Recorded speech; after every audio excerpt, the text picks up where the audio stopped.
Well, hi everybody. Welcome to the Inside Out of live stream episode number 5. Sorry for the delay today. I was hoping to start an hour ago, but I had an appointment to go to this morning and wasn't sure what time we'd be back. So all's good, we can start. So sorry for those that have been maybe waiting around for tonight's episode, but let's make a start. So just wait for people to come on in.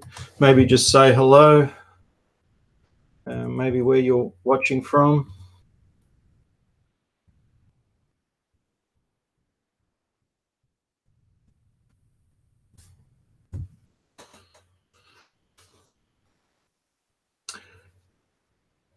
G'day, existentialway.com. Kevin Meredith, welcome aboard. So I think what I'll do, before getting into the main content of tonight, I'll answer some subscriber questions from the last episode, just while we wait for people to come in. Hi, Craig from Seattle. So I'll start with the questions, but to let you guys know, the topic for tonight is on relationship dynamics, looking at it from an imago point of view for the most part, and also looking at it from an MBTI point of view as well as we go along. Palm Springs, California. Excellent. All right. So just to maybe give a bit of a summary of how we've got to this point in the episodes. I might not be able to remember all of them, but essentially we've been looking at the ways of looking at the self and ways of engaging the self, understanding the self, and so that we can essentially build self-awareness and from that place build other awareness. And that's probably what brings us to tonight with relationship dynamics. So in the first episode, well, it was episode 2 actually, we started looking at it from a position of roots and fruits, in the sense that we grow up and we grow up in a certain family environment, and essentially that lays the roots down for our lives. And then out of that comes certain fruit. And sometimes that fruit isn't too great. And so often that's what leads people to counseling, is poor fruit, relationship problems, health problems, work problems, all sorts of different problems, feelings of stress, anxiety, depression. These sorts of things are what lead people to seek counseling. And then in counseling, hopefully, some of the roots are identified to be resolved. Roots can just be issues of rejection. There could be abuse that's there. It could just be an environment that had a certain type of neglect. And there could just be very subtle things that we interpret growing up that lead to a wounding of some kind that plays itself out in our adult lives. So we looked at that. And then we looked at the self more directly from an internal family perspective, internal family systems, looking at protectors and exiles. And essentially, the way protectors are also managers, and what they are essentially are parts that we create as a result of our experiences growing up that we can live from in order to cope and survive our childhood. So common ones are control. We could use perfectionism as a way to protect ourselves and get approval. Exiles can be essentially the roots that I described: unresolved abuse. There's maybe feelings of shame, maybe emotions specifically or emotions generally that have been suppressed. Various memories and things like that we we hold back and we suppress, that end up really controlling us. And it's quite ironic that the very thing that we try to suppress and disconnect from ends up being the thing that controls us the most. So that's been the general overview of things as we've gone along. So tonight we'll look at relationship dynamics and looking at different forms of unity. For those that follow the Myers-Briggs philosophy, you could say, or theory, the NF personality is very much one for harmony, and you could essentially use the word unity. There's a real sense of wanting to be united together. But tonight we're going to be looking at it from a more general point of view, and some of the problems and challenges that we can have in relationships that lead to either disunity, false unity, or true unity. And the whole idea of all of this is that we can move more and more into true unity. Excuse me. Hi, CZ. Sorry for the delay. I saw your messages there. Hopefully you received them. And we're here. So let's get started.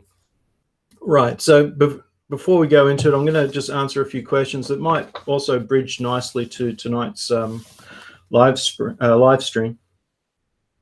So Co-S asked, from which self do you feel you speak from most on a day-to-day basis at this point in your life now? I think that question was directed to me.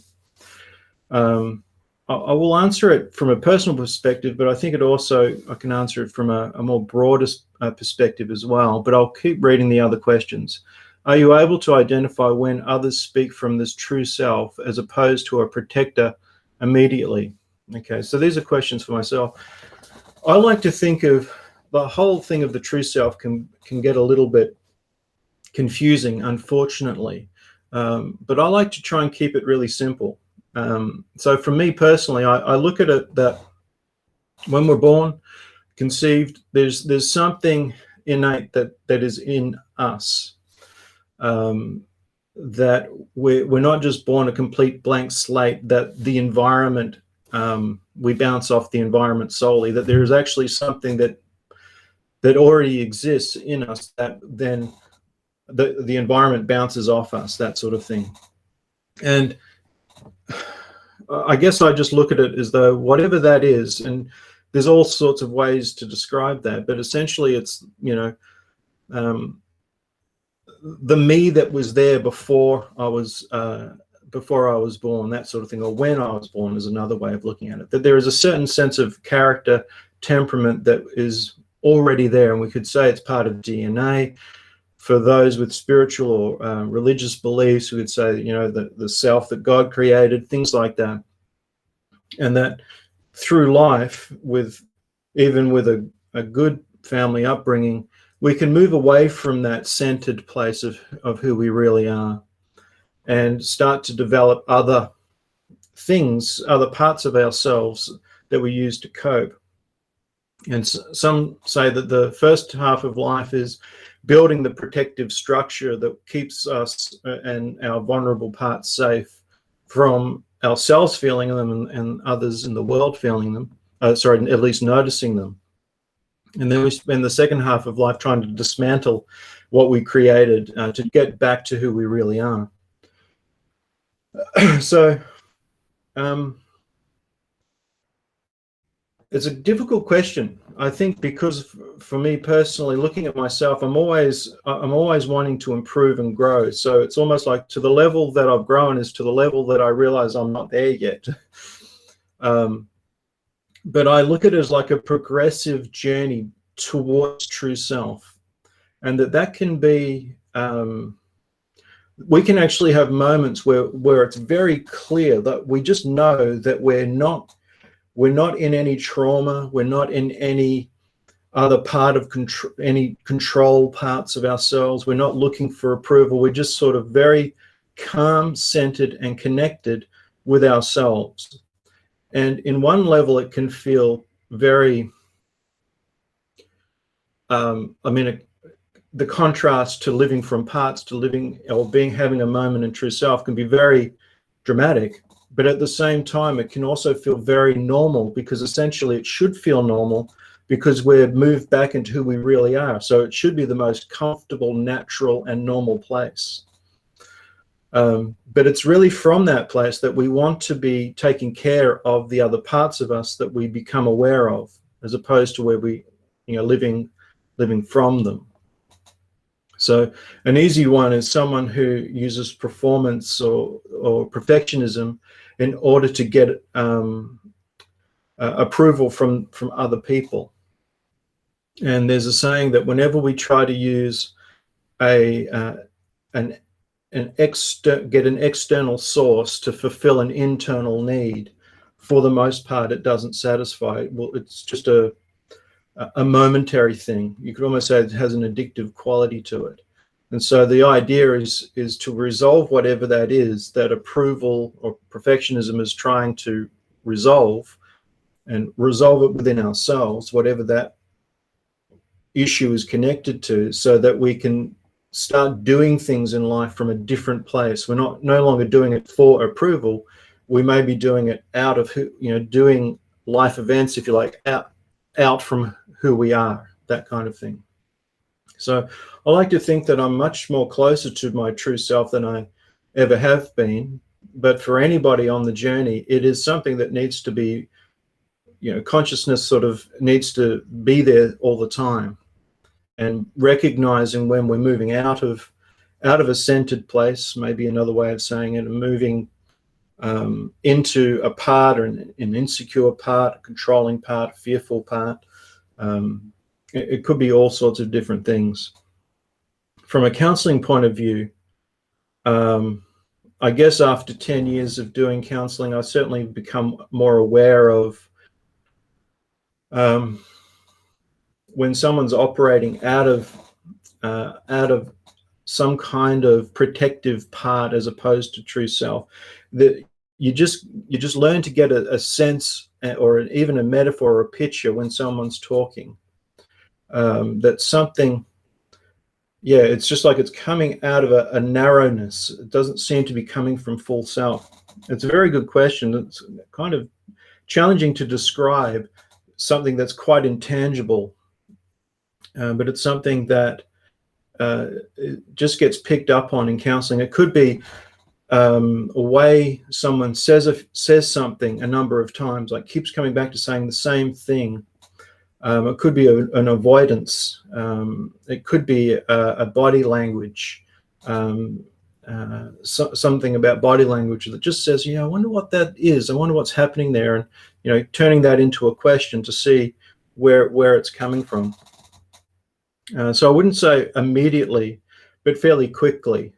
Protective parts can be identified, or even exiled parts can be identified in certain situations.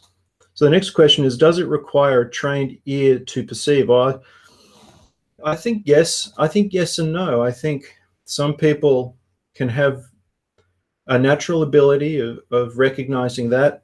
Some might say INFJs generally have an advantage there, or NFs generally might have an advantage there.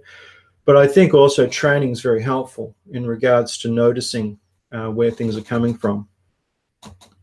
Also, with regard to the C's of the true self, the C's are, ways of describing the true self are, we're feeling, it's sometimes hard to remember them all, but creative, clear, comfortable, confident. They, for whatever reason, coined them all starting with C, but they're just ways of noticing when we're in that place. So they've asked, do all need to be consolidated for someone to be truly living from the deeper self? I think we can have experiences of that, where we're just really clear experiences of being in a true self place, just being in ourselves is the way I would say it. But I think with just the ebb and flow of life, we might not always experience it very purely, but we move in and out of it. It's when we move too far away from it that we start getting into protector and exile, like getting stuck there. And is there a finish point to inner healing? Again, it's an interesting question. I think, well, I kind of think yes and no. I think on one hand, the journey, I don't think we ever finish the journey of growth. Let me put it that way. There's always something to work on. There's always something to notice, but maybe we could say that there's a finishing point to like a formal process of inner healing, where at least formally, that there could be some work that needs to take place for a season. But after that, the person might be able to just maintain things and notice things and deal with things in their own way going forward. So yes, I think yes, there is a finishing point for inner healing, but at the same time, we're always on a journey of growth and change, and everybody's different, of course. And there's some people that have had very difficult childhoods, very difficult circumstances, and versus someone that might have had a very stable upbringing. The area of inner healing is going to be different for both of those people. And if only we lived in a perfect world where we could all attain like a purely centered true self place. And I think it's just really a journey of trying to move more and more into that place. I think another way I describe it, it's like a progressive journey back to true self. So we might notice some key parts that we've lived from, and they've been very tiring places to live by, and we start to recognize them and move back from them. But in moving back, we might start to notice more subtle ways that we've controlled or do things to protect ourselves from the outer world and from feeling any pain. And so we start to recognize those, and maybe it just gets a little bit more subtle as the journey goes on. Pale Blue Dot asked a few questions here. Let me just check the comments just before I go on. Neil from Brisbane. G'day, Neil. Pale Blue Dot. G'day. Just starting to look at your questions. I'm not sure if it was you or the other subscriber, Pale Blue Dot, that said that they had looked at another video and had these questions answered, but I'm going to go through them anyway because I think there's value for others looking at them. So Pale Blue Dot said, I resonate. Well, let me just check. Are you okay? You should. Yeah, I think we did talk about me reading them in this live stream. I resonate with a number of things you said here. My difficulties are often with those at work when they see that I'm comfortable with no controls in many areas. They get tense and start to impose their forms of controls over me. Unfortunately, this includes people in higher positions or upper management who, of course, demand compliance and control over their employees. This causes a lot of suffering and unhappiness. Communicating these needs and the nature of my inner self sometimes isn't well received and met with the attitude of, why are you difficult and can't be like everybody else? A lot of my energy is spent on protecting myself, which in turn can turn into sadness and anger. The workplace, it's a really difficult one sometimes. We can find ourselves in workplaces with situations that are less than ideal. And if only we could find like a perfect center, or just a centeredness that helps to cope with some of the personalities that we come across. Sometimes it's just very, very hard to manage certain personality types. A few thoughts, Pale Blue Dot, is I think, well, two things. When when we're growing, when we are starting to live more from a centered place, when we're less intimidated by the environment, where we're working on ourselves and we're building and growing in confidence, that can be unconsciously very unsettling, I think, for other people. Other people that are living from a protector self can pick up unconsciously, I think, often someone who's living from true self and can feel intimidated and anxious because they can't get a grasp on them. They can't. It's like it's hard to control people that are very centered, and so that can cause them to act out. Is a way of describing it, acting out something in a certain way to try to gain control over the other person. Say something, do something to try to essentially trigger an exile part to get the person to react, and once they react, they can be controlled.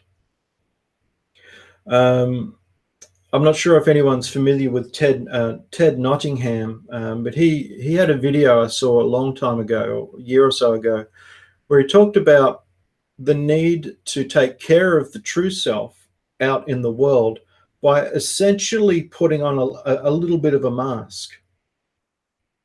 But it's like a conscious mask. It's done consciously as opposed to, well, I guess unconsciously, or done in a way that's more a reaction, in that it's really out of a conscious choice to put on a bit of a false mask. Now, this might sound a little bit counterintuitive of everything we're talking about here, but put on a little bit of a protective layer, if you like, to deal with the work environment or whatever environment we're in. And it could feel disingenuous or something like that, but in a sense, we do need to take care of ourselves. So ideally, it would be great if we could be in true self in every situation. But unfortunately, there are wolves out there, there are predators out there that can get very threatened by that, and it's just a reality. So it's almost like we move more and more back into true self in our own work and development, but then we have to consciously find ways to protect ourselves from those out there that would like to exploit or take advantage. And often a message of transparency. You said something here, communicating these needs and the nature of my inner self sometimes isn't well received and met with the attitude of, why are you difficult? Yeah, I mean, I think the working environment, it kind of like, I think generally would be resistant to that type of communication and just, fall in line, fall in line. But I think there's a way that we can live essentially in a free and true state, even when we're submitting to a work environment. I think it's tricky. I think it requires a case-by-case sort of basis, but maybe that's something to shoot for, of even when someone's exercising control over us, we can choose to live from a place of freedom, even if we're cooperating with control. It's usually when we react to control that we're also now coming from a place of control, and that's where it can get a little messy. So maybe it's about choice, choosing to submit where appropriate. It's a difficult one, Pale Blue Dot, and so I hope I've given some legs to your question. Kind of like to keep the sanctuary of true self.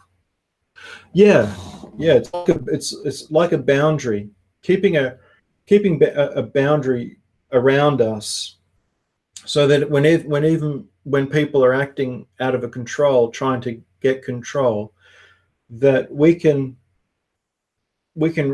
respond in a way that actually keeps our inner self intact. And if we're not intact, it's most likely because some part of us is being triggered by either the environment or someone in that environment that we may want to pay attention to within ourselves, asking ourselves, why am I reacting to this? Why is this happening? So it's a difficult one, but I hope that goes some way to looking at it. Okay.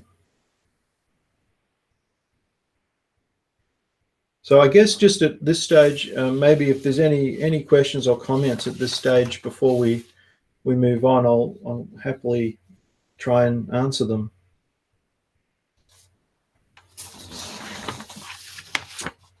Great, payable diet. That's awesome. I'm glad that has made sense. Okay.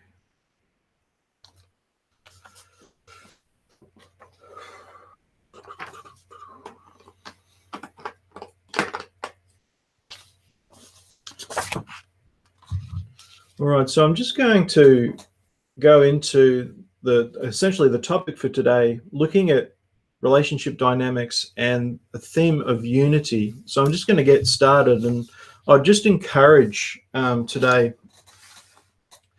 input, comments, questions as we go along, just to make this a little bit more interactive, I suppose, opposed to just me talking.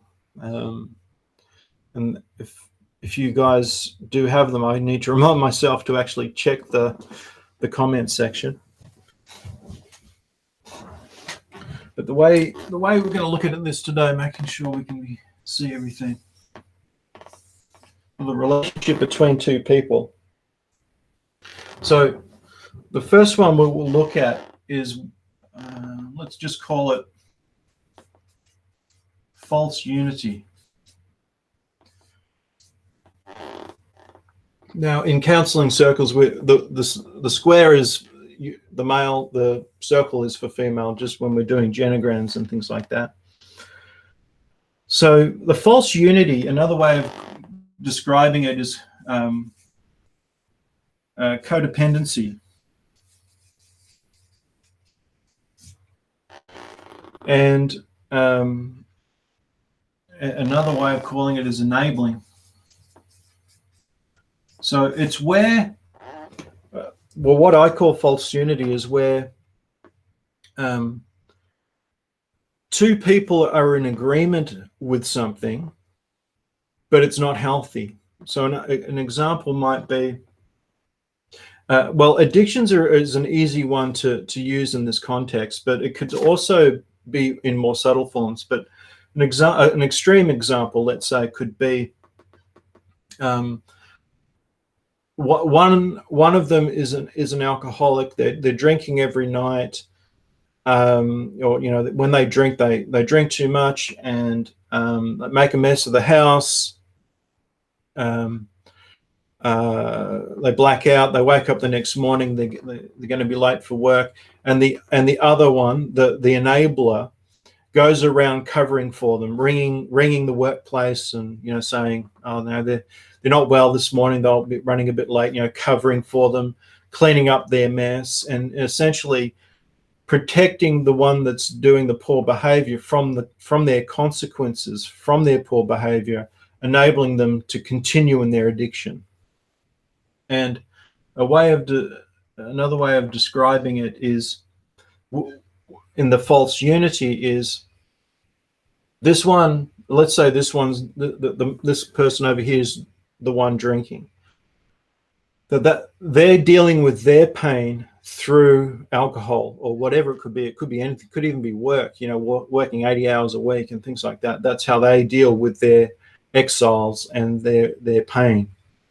And so they're essentially, a way of looking at it is, they're not focused too much on the other person. They're focusing outside of the relationship. Even if they're at home drinking alcohol, their focus is on the alcohol, not on the relationship. Or it could be work. They're just working all the time. They'll say they'll be home at 6 and they turn up at home at 9 o'clock, and And this is just an ongoing pattern that goes on and on and on. And so this person essentially is not focusing on the relationship. They're just focusing on doing things to deal with their own inner woundings. And this person is dealing with their inner woundings essentially by focusing on them, cleaning up their mess, taking care of them, looking after them,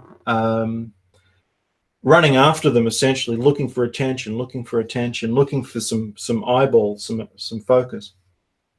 And essentially we've got an intimacy problem here. If we see intimacy as the space between two people, there's not a lot of intimacy here. There's avoidance. One person's lost in addictive behaviors. The other is essentially addicted to the one who was addicted over here. And this becomes a familiar sort of pattern. And what can happen is, for this person over here, they can get quite distressed, lonely, anxious, and start coming after this person, going like at the same time saying, would you stop drinking tonight and spend some time with me, or would you come home early for once and spend some time with me? And that can, you could say it could look like nagging or something like that, but it's essentially like an intensity that is focused in on this person who's using alcohol or work to escape, and essentially escape that intensity.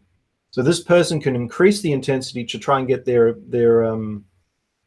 attention, which will cause them to maybe even drink more or to avoid even further. And underneath this often is a rejection issue. There's rejection in both, but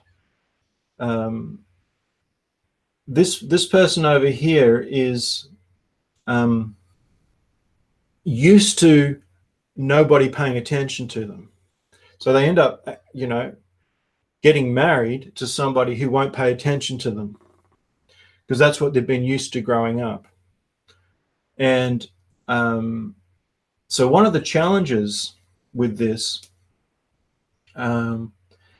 is when this system changes, and it could, the way it like, let me back up a little bit. The false unity comes with a blessing in a way, because when this system could go on for years and years, where this person over here is drinking in 10, 15 years, and this person is looking after them, cleaning up their mess, covering their tracks and all of that. And in a sense, you've got agreement, you've got a contract, you've got a covenant, which is, I drink, you clean it up.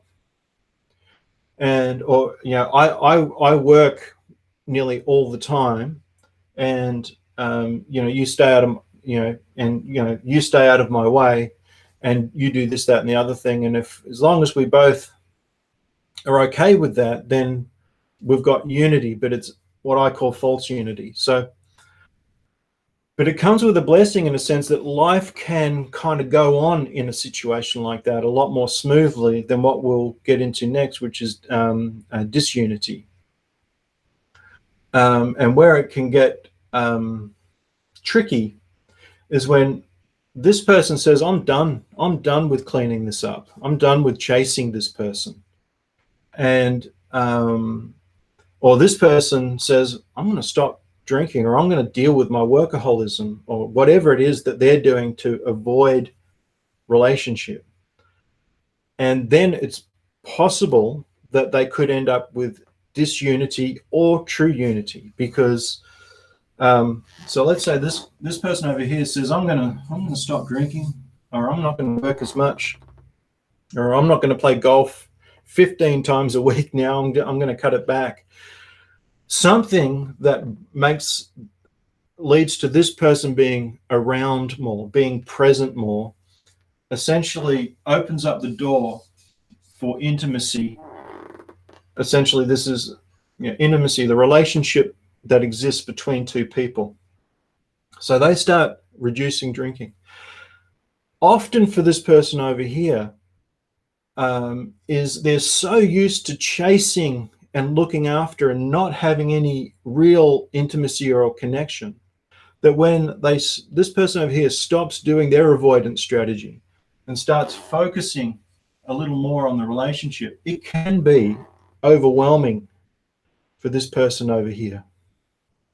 It's like, well, now what do I do? You know, I'm now that they're facing me, now that they've got their eyeballs on me and they're in the room, I'm anxious. I don't know what to do.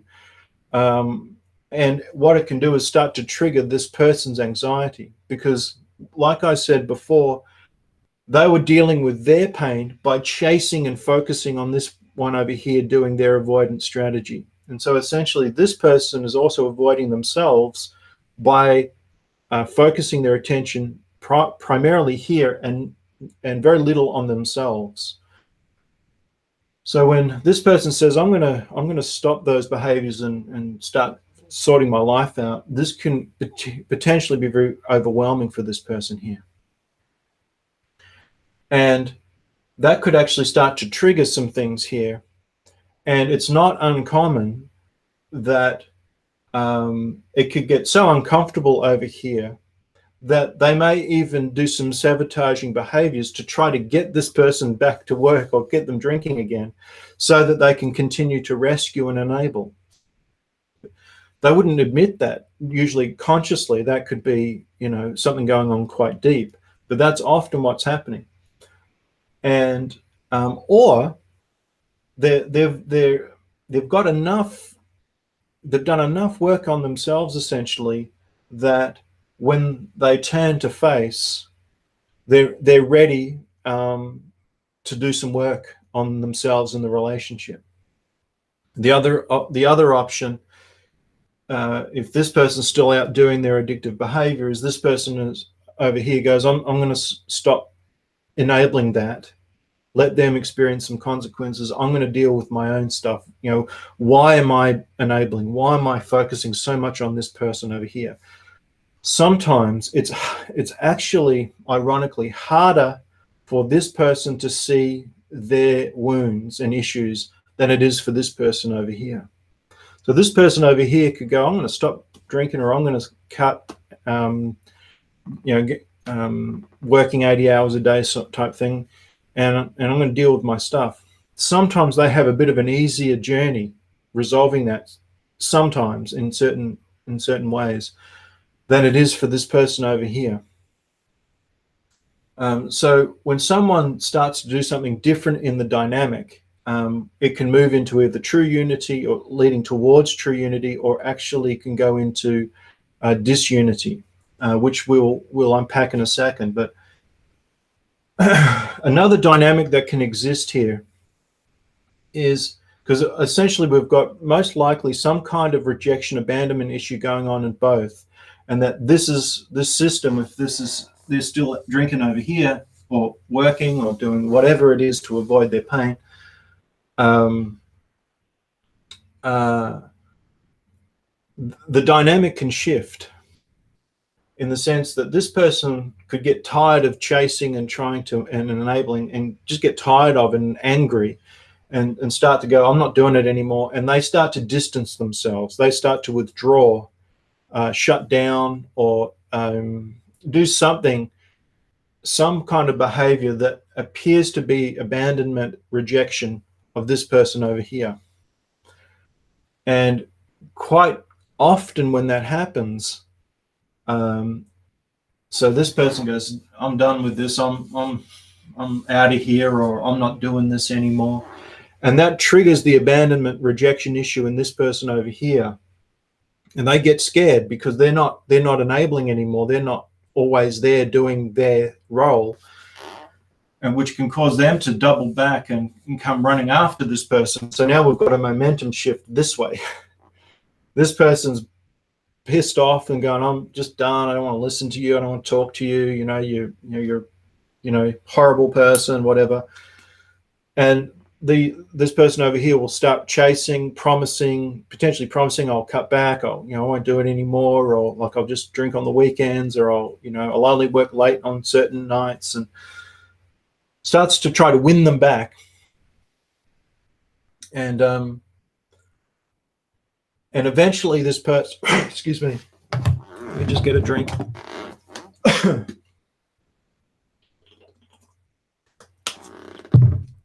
Excuse me.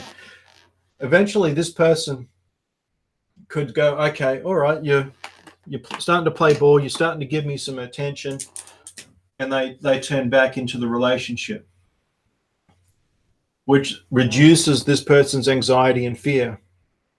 And there's often like a moment of unity. We're together. This is great. And for a brief time, they could share that space, that intimacy space between them. But without those underlying issues addressed, whether it's rejection, abandonment, fear of rejection, all these sorts of things, this won't last, because essentially the roots haven't been taken care of. And often, it's not always the case, but often, where's my pen? This person over here gets overwhelmed with the intensity of the attention and the focus from this person over here, or just a conflict arises, something isn't resolved or whatever, and then they're back into the cycle. And when they are heading off back to work or whatever, this triggers their abandonment and potentially starts running after them again. And so there can be this sort of switching or seesawing backwards and forwards, very exhausting. One would say, well, it sounds like disunity. But when you've got two people doing it that way and two people doing it this way, you've kind of got a unity going on there. Both are agreeing, essentially, even if it's with a lot of protest. So let's call that the false unity model. Okay, so disunity. So let's say with the couple that we've just talked about,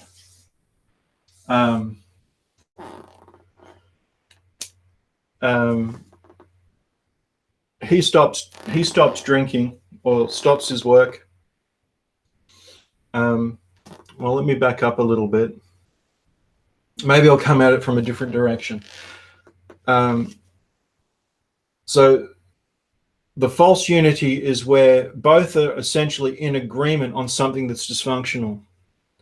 Another way that could look, sorry, I'll double back on that and just go into it another way. Another way that could look is when, with a, like, let's say a husband and a wife, and the husband doesn't want to take responsibility, doesn't want to grow up, doesn't want, doesn't want to lead or anything like that, just wants to kick back and not be responsible. But his wife likes to be in control, likes to take responsibility, likes to gets the security of being in control of the relationship and everything that's going on around it. That's also some false unity. I call it false unity essentially, I guess, from a traditional perspective, because there can be different ways of looking at this. But if we're looking at it from a traditional point of view, where the husband's role is to sort of protect his wife and be, even if, it's a bit tricky how I'm trying to describe this, but if we're looking at it from a traditional point of view, where things tend to go better when a husband is growing up, when a husband is being responsible and wants to take care of and protect his wife and family, and his wife gains security from that. But that's not a one up, one down. It's where it's united, where both are functioning in a way that brings unity. So anyway, this disunity is essentially where there is a disagreement here. So let's say no one wants to take responsibility or lead in a relationship. So he's going, I don't want to lead, I don't want to grow up. And she's saying, well, I'm not going to do it either. Now we've got problems. In a way, more problems than the other one. Or we could say different problems, where there's a leadership vacuum. could be a lot of conflict that goes on. So in disunity, often there's a lot more chaos, a lot more conflict, a lot more energy goes into, I'd say, disunity than false unity. And so there can just be a lot of conflict that goes into that. And another way of describing it, just checking my notes out here, is in disunity, there's more of an operating out of independence as opposed to interdependence, which we'll go into next. So the first one, the first one is also independence, essentially, but it's better characterized, in my opinion, with using the word disunity. False unity. Whereas this one, when we've got disunity, you've got one saying, I want to do it this way, and the other person saying, well, I want to do it that way. So let's say there's just, and for some relationships, there can be just an awful amount of disunity. They want to go on holiday to the beach. They want to go holiday to the forest. They want to do this on the weekend. They want to do that on the weekend. There's just a lot of disconnect. And so with the first one, it looks like cooperation, if that makes sense. With the first example, it can look a little bit more cooperative, whereas this one, there isn't any cooperation. They're at loggerheads. Essentially, there's like this staying single in the relationship. There's no moving and blending themselves together to form essentially a relationship, a partnership. Ultimately, where both are able to express themselves fully, but they express themselves fully within a united front as opposed to a disunity. So again, just to try and explain this a little further, let's say this guy likes to ride bikes and this person over here likes to play tennis. Provided they're able to go, okay, well, I'll go ride my bike and you go play tennis, we've got unity. But if he's going, no, I want you to ride your bike with me, and there's a forcing that, pushing that, and she's saying, no, I want to play tennis. Now we've got control, we've got pushing and pulling, and a lot of energy goes into that. And a good way of looking at it, like I've just said, is it's just two people trying to be, there's single-mindedness in the relationship. They haven't gotten married in a lot of ways. Neither of the first couple in some respects. But it looks a little more obvious here, where there's just independence, there's a lack of cooperation, they're fighting for everything. And let me also mention that all relationships go through that. Some say up to 7 years, where a good analogy is where there's two rivers, two independent rivers that meet at one point and join. There's a certain period of turmoil in the water, rapids, as it blends before it settles down, and that period is like the first 5 or 7 years, maybe less for some other couples, depending on the amount that they need to adjust themselves to. But so all relationships have a period of adjustment. It's where it gets chronic is where both are unwilling to yield themselves to the relationship, and everything turns into a fight. So let me just check my notes, make sure I'm covering everything here. So the fruit of disunity, essentially disconnection, misunderstandings, wasted time, exhaustion. Life not working. You could say like they're both singing different songs, and so there's just no harmony going on there. And that's a good point to make, that the amount of energy that goes into disunity is quite amazing. And just miscommunication, like when two people are cooperating with each other, like let's say they're sharing a car, it's like, okay, I need the car on Tuesday and okay, well, they also need the car, so maybe I'll leave a bit earlier and I'll pick you up, and the couple make it work.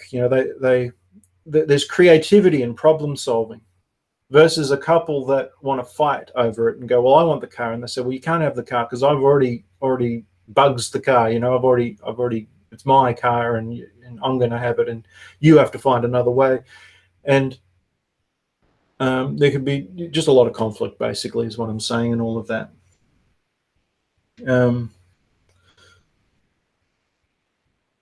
So let's look now at true unity, the one we want to get to.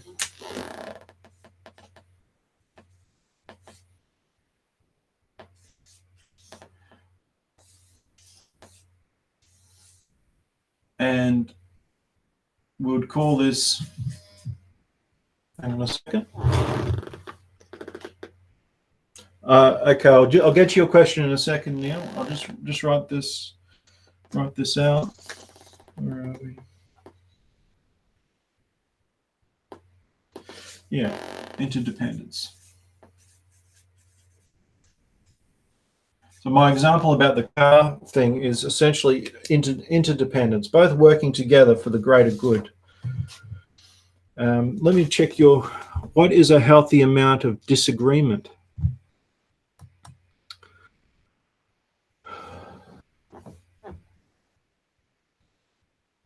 We could have unity with disagreement, in the sense is where they both, again, it depends on the topic, but we're both, they haven't come to an agreement on something and choose to disagree on it and not fight it, and essentially say, okay, well, it's that thing, let's agree to disagree. I think the question's fairly relative in the sense of couple to couple, because I'd say every couple has a certain level of disagreement. There's never a perfect homeostasis, essentially. It's where disagreement turns into control, manipulation, a lack of either side wanting to cooperate or to adjust, to surrender something for the greater good. It's where that disagreement locks something in place. Now it depends on the topic, because there could be some topics that people disagree on, but it doesn't affect the day-to-day. It's just like maybe they disagree on politics, and to some extent they're like, well, they follow this party, that one follows that party, and they choose to just disagree. We have different ideas there, versus turning into control, trying to get the other to see their point of view, and the other seeing the other's point of view, and turning it into conflict and wanting to win and all of that. That's where I think we're moving out of healthy disagreement. We're moving into control, manipulation, trying to force one's own ideas and opinions. It's a good question. It's a very broad question, and I think it's just relative to each situation and what's being disagreed about, because some have no real impact on day-to-day, and some could have a lot of impact on the day-to-day. So it really just depends on how each person or each couple deals with the disagreement, as to whether it is healthy or unhealthy. So with true unity, we've got cooperation. Both are wanting the best possible good for the other person. And now there's some couples that are more agreeable than others. There can be some that where you could have, so when you've got two people in a relationship that are both agreeable, then both are wanting to adjust and make sacrifices and make things work. When you've got one that's more agreeable than the other, then you could have an imbalance. It depends. The one that's more agreeable if they're okay with the other one being more disagreeable in the sense of, well, they can have their way. I'll just go with what they're wanting. It's more important to them.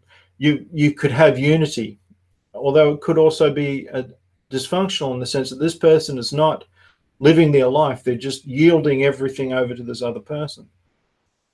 And sometimes conflict in a situation like that could be really healthy, where this person over here says, no, I'm going to say no to that this time. I want to do what I want to do this time. And if the person over here goes, yeah, well, we've pretty much done what I want to do for the last 20 years. So yeah, it's fair enough that you want to do what you want to do. We've got movement, we've got cooperation. Whereas if this person says no, like sees that as absolutely threatening, if I agree to this person doing what they want in the relationship this time, that's an absolute threat to my identity. Now we've got problems. So a good, healthy relationship, in my opinion, is where there's a constant awareness of needing to check one's decisions, one's motive, making sure that the other is included where they need to be included, where they're coming at it from a more united position. And I like to think that regardless of the difference of personality type, that I guess, like moving back into true self more and more as we go along in life, the more a couple can find true unity.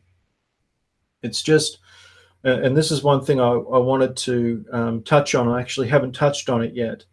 It's more the imago style. So I'm backtracking a little bit here. But we can be attracted to the positives and the negatives of another person that is a reflection of our caregivers. So the positive and negative traits of our caregivers can be sort of manifest in a person that draws us to them.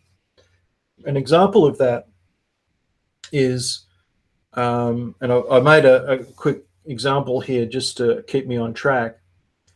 So let's say he is attracted to this one's gentleness, because it's actually a reminder of his mother's gentleness. Gentle, kind, quiet, spirit, that type thing. And so that really warms and gets his attention and sort of likes that. However, when things don't go right in a relationship, this person has a tendency to put a big brick wall up, just shut down, no one's home. And that could also be something that reminds him of his childhood. Let's say it's in his father. Let's say his father used to just shut down whenever he didn't get his way. And so there's something about that he's attracted to in her. Although not initially, it's usually those positive things that we identify. For her, for this one over here, they're attracted to this one's assertiveness. It reminds her of Dad. Now, it's not going to be conscious, like, oh, I like that you remind me of my dad. Often that comes later in a relationship, but unconsciously, there's like, yeah, I like the strength of that assertiveness of this person over here. So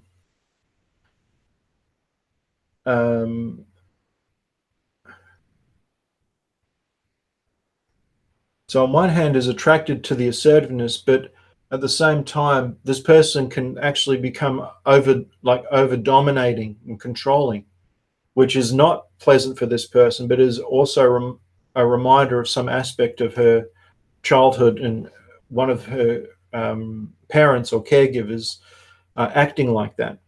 So keeping it simple, you've got this person over here that's attracted to the gentleness, this person over here who is attracted to the assertiveness, and there's a lot more things going on in that, but just keeping it simple, that kind of brings them together. They kind of connect on that level.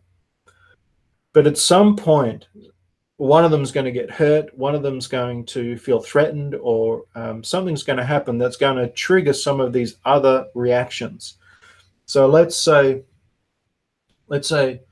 he just says something totally innocently, but what he said somehow triggers some part of her own childhood. It could just be an innocent word, but she associates that word with something painful in her childhood. He has no idea of this, and all of a sudden she's sitting there and she is just angry, hurt, reacting, and so the wall.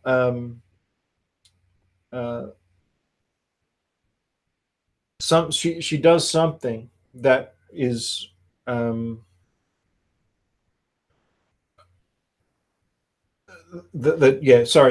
puts a wall up that says I'm not available right now, which reminds him of one of his caregivers and is hurt by the wall, and so he shuts down in some way, or maybe he starts to become a bit verbal, overly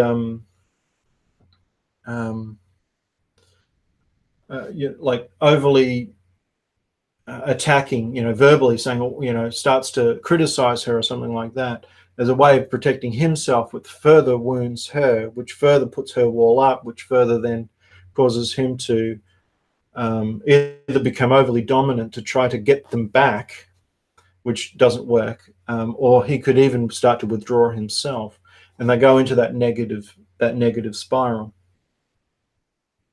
And essentially, it's like relationships on those initial stages can go really well until life happens and someone does something, says something, something happens that causes someone's wound to be triggered. Let's say an exile in one of them gets triggered, which then can trigger a protective response, i.e. the wall, which then triggers their protective response, which is to be overly dominating in some way to try to protect his wounding, his exile, his abandonment issue, or whatever is going on for him. So that's where the protectors and exiles can kind of play themselves out in the relationship. So I just wanted to go back and address that. So true unity is really the destination, the place to get to. And like I was saying before, disunity or false unity can be a place where that place could actually trigger a couple to go, let's deal with what's going on here to solve these problems. And then they wouldn't maybe say it this way, but let's try and find some true unity here. But the true unity comes with dying. I call it like dying to self. It's like, again, the greater good of the couple. We've got to stop being single-minded, having a single mindset, and recognize that we're now a bit of my own faith background probably coming in the mix here, of like, we are one flesh. We are now one person. We're two whole people becoming a single unit, working together to, on a path together, a vision, a united vision, something like that. And it's really important for a couple to get a united vision. What are we working towards? What's the greater good of our journey together? And it could be to raise a family. It could be both actually might have careers or different careers, but they bring themselves together and support each other along that way. Or it could be just one of them with a career and the other wants to raise children or has other things in mind. And provided there's agreement, we can have some unity within the relationship. But it often essentially requires dealing with our protectors and exiles. Because it's the protectors and exiles that will come up in relationship.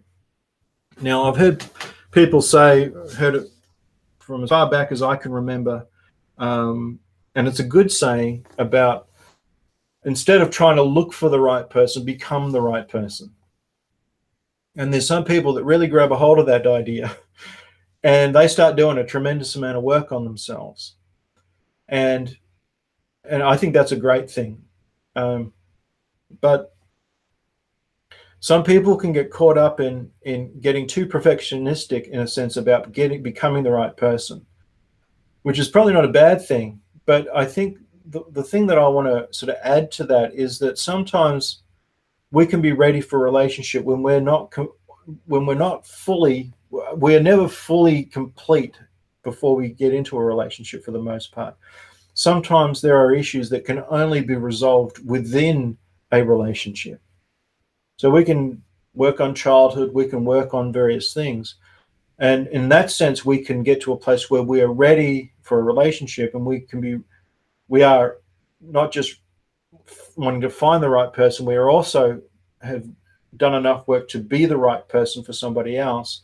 But then those two people come together and they're essentially now ready to deal with the rest of their issues. Because sometimes it's those relationships that bring out the depth of our issues, our childhood woundings, rejection issues, caregivers, all of this sort of stuff can start to play out. And I'd say probably every couple has a level of that when they get together, where there's like the two rivers. There's a time where it's kind of rough, and a good sign that a couple are on the right track in their relationship is where the turbulence that comes up in the relationship, and let's just say it's a disagreement about something, or it's one of them gets hurt, when we looked at the scenario I just gave, when they're not conscious, they're both going to just react and react and react and go down and down and down and down and down. And it's that self-awareness of, far out. The moment she put that wall up, man, did I feel hurt, and i.e., man, did I get angry and want to fight back, essentially. So what's going on in me there? What's that about? The more self-aware we become, the more we're able to make different choices and start to look at ourselves. And so when a couple's on the right track is when problems are arising, but solutions and healing and cooperation are the fruits of those things, and things are resolving themselves. Life together is getting better over time, not worse over time. The depth of love is increasing. The commitment is deepening. The desire to protect the other and respect the other and love the other is deepening. When we're probably in false unity or disunity is when things are coming up and it's getting worse and worse and worse. One or both, and it's usually both, are holding on to something that they need to let go of, or they need to address, or something needs to happen to resolve it. And it's really incredible how much a couple can hold on to that stuff for years and years and years, causing lots and lots of destruction before they're willing to look at it. It's probably more that what can be false unity or disunity, essentially. So where was I? We can be where we need to be in unity, and then something comes up that needs to be addressed. So when a couple is united, there's always a threat for a united couple to get into disunity or false unity. And because life is going to come up, things are going to come up as the journey unfolds, and life changes, and dynamics change, and responsibilities change, careers change, whatever, always change. That something could come up to disrupt the unity, and it's really important for a couple when that starts to happen that they try and get onto it as quickly as possible. And sometimes maybe it goes back to the question of disagreement, is when one person in the relationship can potentially see like a flaw, let's say, in the other person. They just don't seem to be able to handle that situation or that topic when I try and raise it. And it's like, it's just not the right time. Every time I bring it up, it's not helping. So maybe I just need to pull back on that and just accept that they're not open to that just yet. And allow that to just play itself out. And that can actually be freeing and releasing for this person to actually address it, as opposed to when one sees an issue in the other and they try and control it. You've got to fix this, change this, do that, try and judge it essentially. So it's really in the pulling back and going, okay, maybe on this one, they may see it as important, but they just hold it back and go, I'm not going to focus all of my attention on that. I'm going to let it go for now. I'm just going to set it free. Often can release the other person to addressing it. I just see there's some comments here.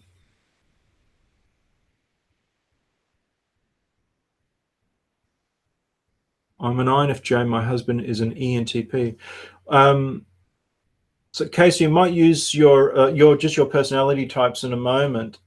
Just looking at some of the dynamics, just see if anything can come out of that, because I wanted to address the MBTI as well as part of this today.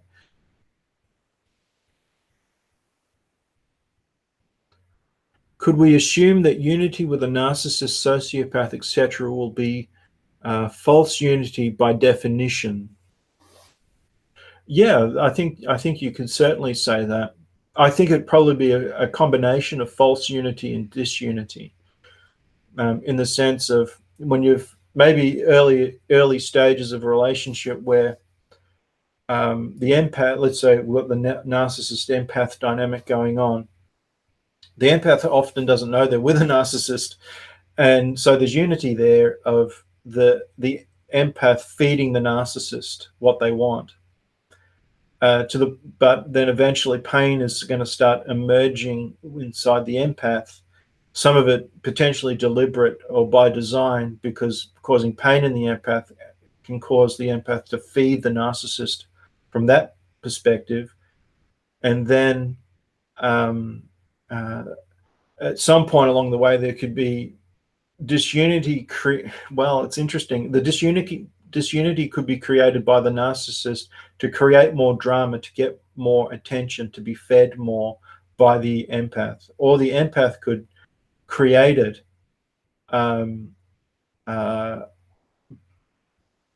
by just reacting to what's going on. But what's really kind of sad about that is I don't think the narcissist cares, because even disunity is a form of getting fed by the empath. So that's a really tricky one, but a good question. Well, a good insight. True self always desires a different direction than false self. To your point, Craig. Okay, great. All right.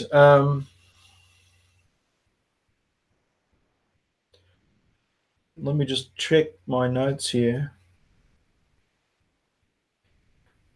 Yeah, when a couple is for the most part only known false unity or disunity, essentially it's a painful cycle, and a couple can get used to that dynamic, even though they wouldn't even call it those things. A lot of relationships that is just the way they are. But for a couple that has found true unity, there is, and that cooperation, there is such peace in that place, and just there could be an intense connection, but it also can be a very gentle connection, because essentially you've got true unity when both have their hearts open. When you've got disunity and false unity, there's either both don't have their hearts open, or one or the other doesn't have their heart open. And so true unity is when both have their heart open to the other. And it's intimacy, essentially. I remember someone calling it, into me you see. So it's like, into me you see. So it's like I show you me, and the other person show me them. This is who I am. These are my shortcomings. These are my wounds. These are the things that have happened to me. These are my strengths. These are my fears. That is intimacy.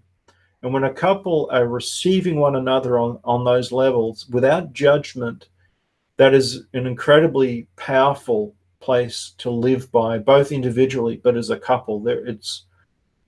I would say it's almost like a form of heaven on earth when that is taking place.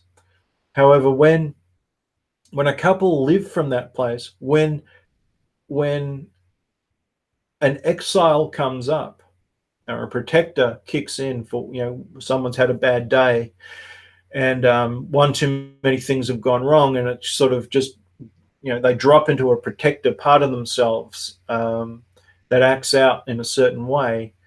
That can be very painful for a couple because they know what it's like to be in true unity. So it's kind of like when you've had it, it's much more painful when you're not in it, as opposed to have never been in it before.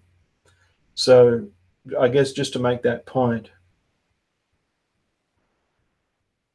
So I would say that the main a way of looking at the biggest threat to unity is judgment. Is when one judges one or both are judging the other for something. Someone didn't put their coffee cup up on the sink, and you walk past and you see that coffee cup, and all of a sudden, we've got disunity. We've got disharmony. We've got judgment. We've got some kind of reaction going on, and it could be a coffee cup, or it could be something something major that happens that can trigger things. And that's where it's really important for a couple to be, I guess, never assume that everything is always going to be perfect or right. That a relationship always requires feeding. It always requires nurturing and checking in with one another, and testing the soil, and making sure, are we how's the other going, where are we, that intentionality to make sure that the connection is where it needs to be. Do you think that a narcissist can realize a true self? Oh, that's a difficult question, String Bean.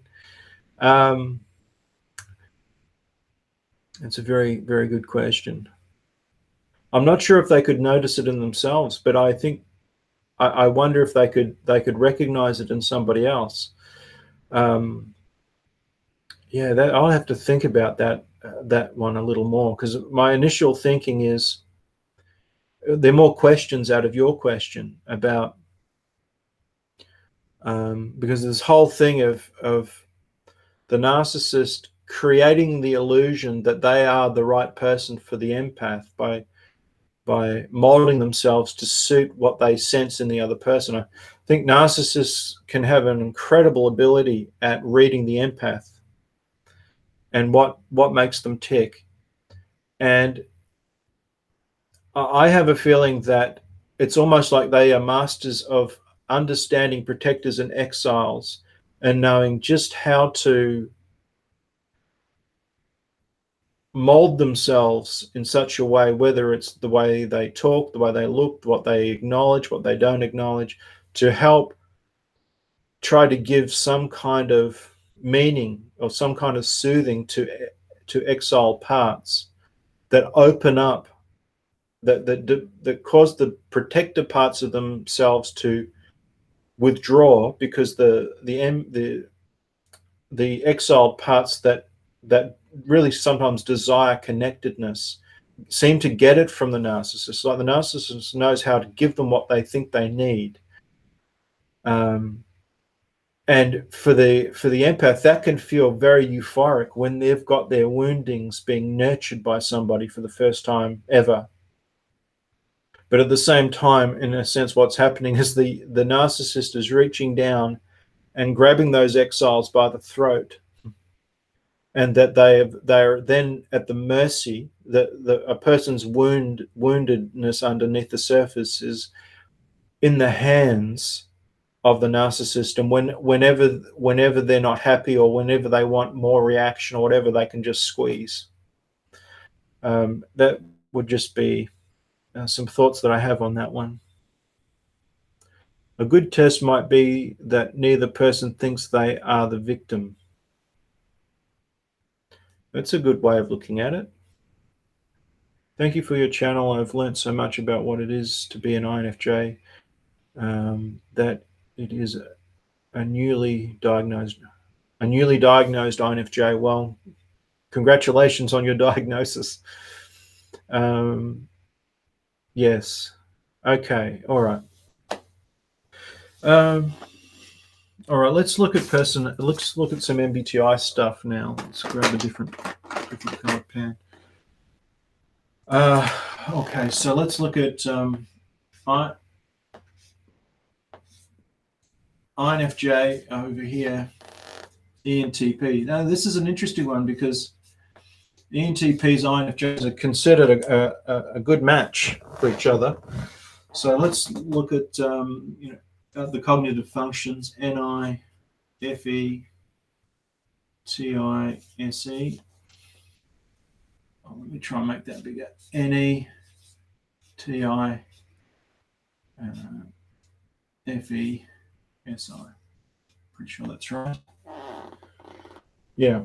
So one of the ways I look at when I see a couple, and I look at their personality types, like I notice this, that TI and FE are their second and third functions. So that's not really going to usually cause too many problems. There's, if anything, you could say that there's potentially some harmony there. And the fact that they're both intuitives is usually a good sign. They're both comfortable with the abstract in communication. In fact, in a sense, you've got the EN, you've got the extroverted intuitive that puts energy out into the environment, you could say, that can stimulate the INFJ's NI interaction. And the ENTP can be attracted to the feeling side.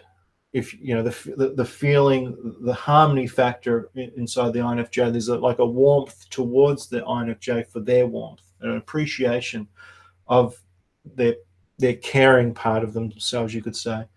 And the INFJ can prize some of the logic from the ENTP, their ability to see flaws in thinking and things like that, and be challenging in that way. But the way I sort of see N's and S's is that two N's, when they're communicating with one another, that abstract language is very non-threatening, even when it's being used in a challenging way. When maybe there's some disagreement, that intuitive language can be quite easily received, versus an N and an S, where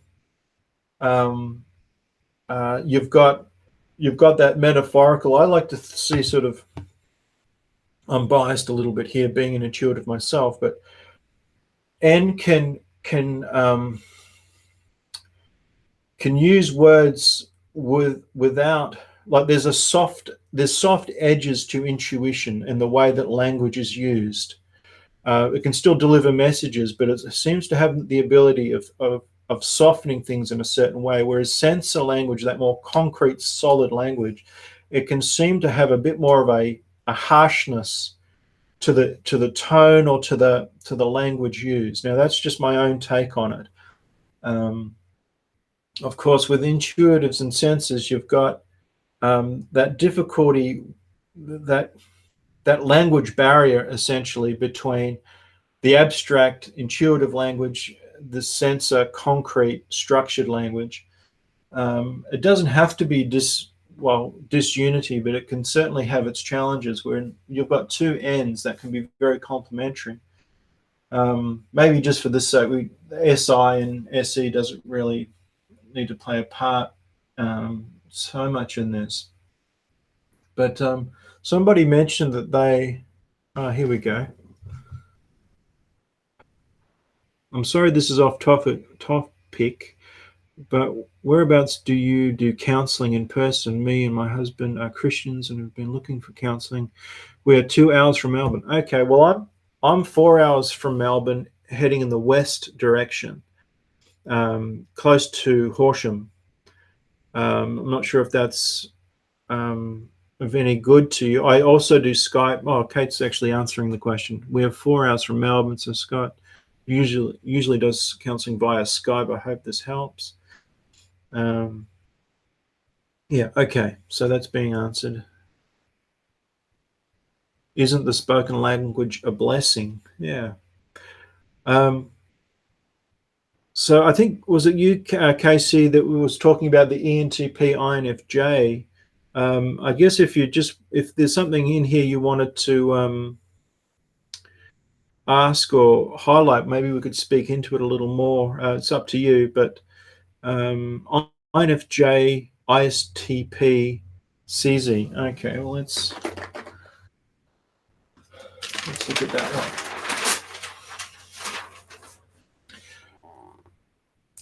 This can be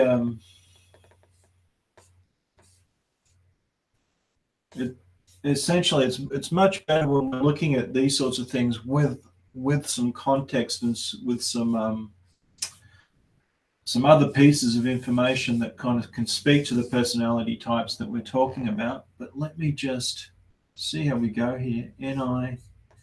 NIFEDISE, and we've got TISE, DISE, NIFE.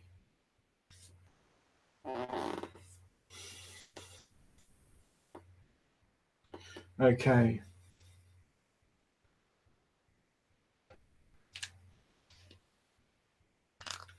Susie, maybe perhaps if you put a question out there, Susie, in regards to this, we could look at it a little more. Casey, there is a question I would like to ask, but maybe privately as it's per. Yep, no worries. Okay. One thing I've noticed, like when we've got this, the SE and the FE, like the way I sort of see it is the INFJ likes to create a harmonious atmosphere personally in an environment, whereas often the ISTP can be much more sort of focused in on the environment from a aesthetic point of view. The way the room's set up, the way windows are, the lighting, and all of that could be, more of a focus. It could also be a harmonizing focus where the ISTP is more aesthetically looking after things, where the INFJ is more looking after the emotional atmosphere of a space. Here you've got the intuitive sense of potential problems with communication, and clearly the thinking and the feeling. One person is looking at it everything from a personal subjective position, whereas the ISTP is looking at it from an objective impersonal position. That can also lead to some challenges. Might just leave the TINE part out of it here. I think maybe just to make the point, because if we looked at it, it actually connects like that. They have it in the stack, but the INFJ can help the ISTP develop their introverted intuition. Likewise, the ISTP can help the INFJ, just essentially by being together, can help bring some strength to that third function. And I know for me, the developing of that third function is quite an actualizing piece of the puzzle, in the sense of when I did my studies, or when I'm writing a piece of work or something like that, really does dig into that TI function, and putting thought and feeling in a logical sequence on the page can have an actualizing type of feeling when that TI is working for the INFJ in that respect. And so the ISTP could sort of help promote the use of this a little more. And if these top two functions are properly developed for the INFJ, then that could be quite an actualizing piece of the puzzle. Similar for the ISTP, their NI, just being around the INFJ, if their top two functions are somewhat developed, not somewhat, but they're developed, then there can be like a stimulating of the NI just through hearing the INFJ's intuition, hearing what they're saying, how they link ideas together and things like that. The other piece of this is there's also these two functions. I'll use a different color. Got SE, SE. This could be a problem, potentially. When the INFJ is hurt, and that, let's create a scenario. The INFJ's NI picks up that something's not right. The other person's not doing something right, and they can intuit what's going on, and they're hurt. So rather than that NI being delivered in a way that promotes change and so on, the INFJ's FE could power that intuition like a Tommy gun into the other person. And because the ISTP's fourth function is extroverted feeling, certainly does not come as natural, so they could experience the INFJ's FE like an atomic bomb and be very kind of partly because they're a thinker, but also that FE is inferior, could be just really taken aback by the FE.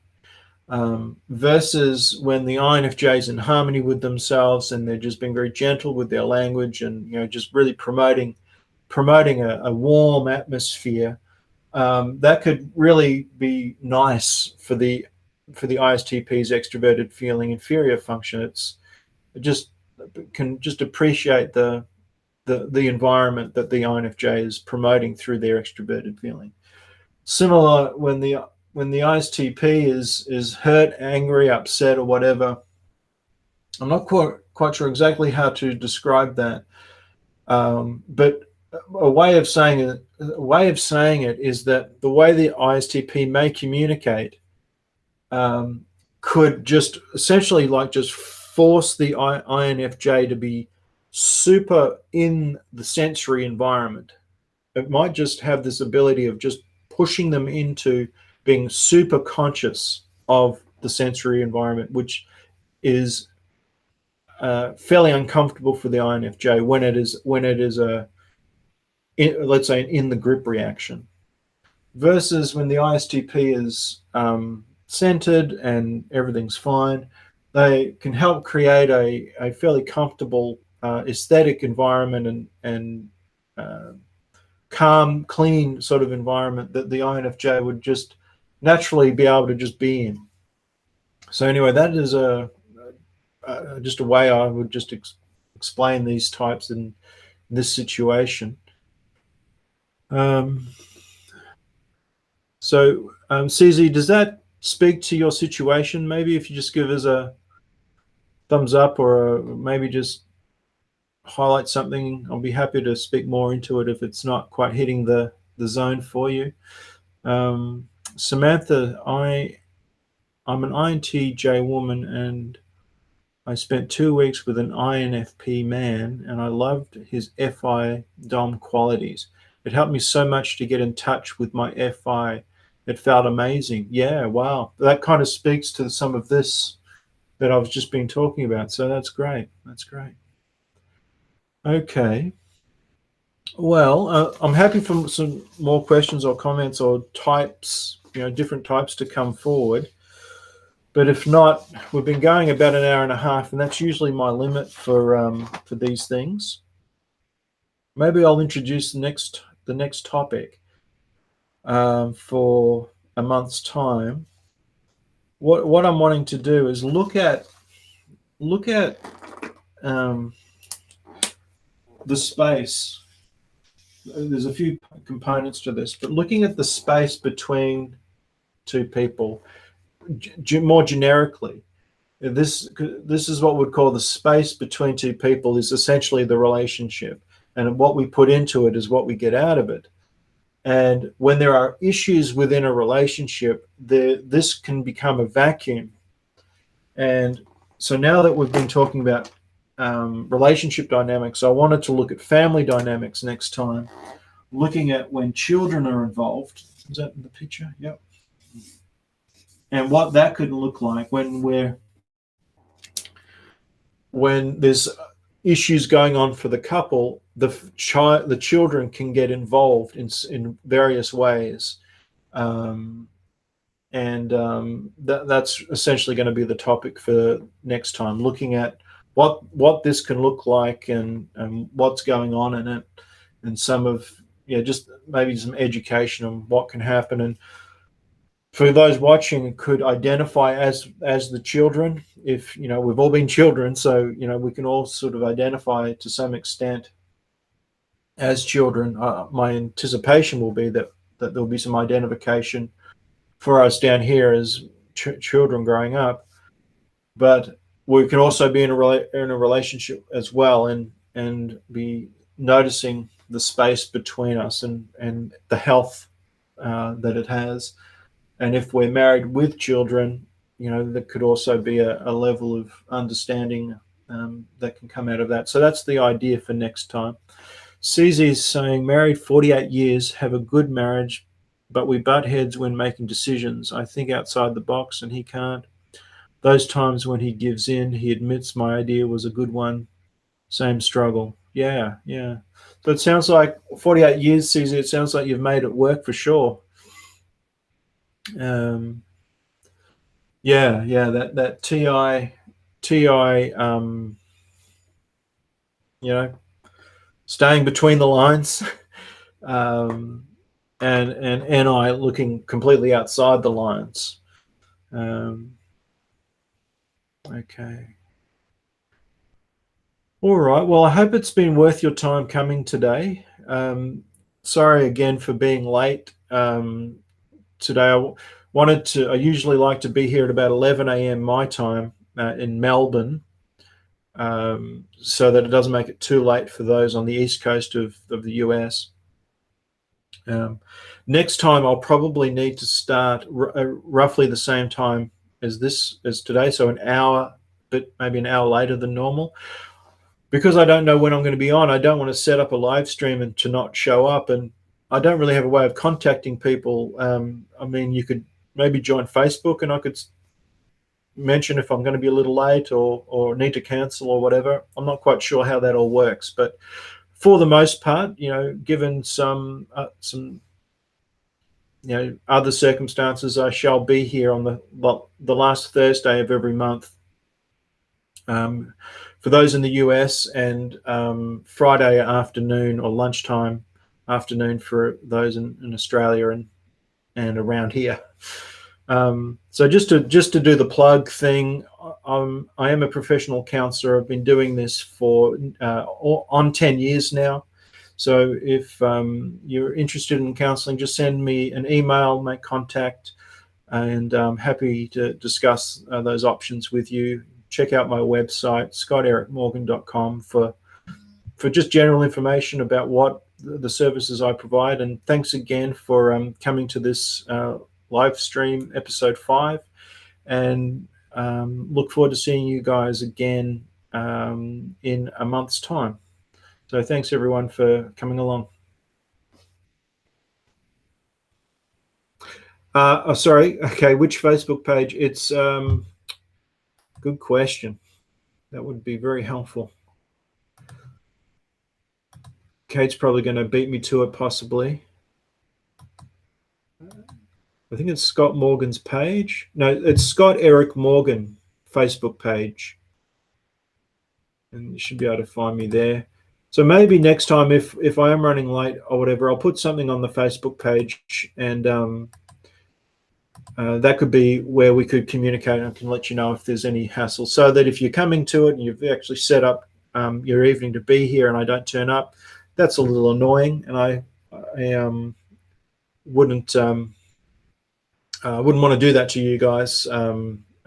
Just not show up at all. So I'll leave a note on the Facebook page next time if there's an issue, and I'll certainly confirm the time for the next one on Facebook as well. So, okay, guys, thanks for watching again, and yeah, this is turning out to be a good series, I think, and hopefully there's some good content here for us all, really, to sink our teeth into and move forward in whatever way we need to. So, all right.